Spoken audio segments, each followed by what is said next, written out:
Now I'm going to go over all the grease points on a Kubota BX Backhoe. There's 1, 2, 3, 4 in each stabilizer. And for the swing on the backhoe, there's 1 at the backhoe, and there's 1 up here close to the rear tire.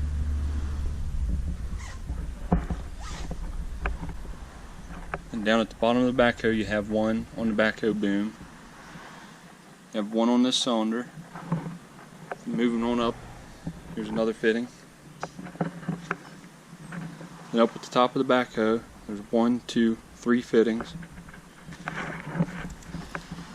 And down at the bucket for your curl, you have 1, 2, 3, 4 fittings.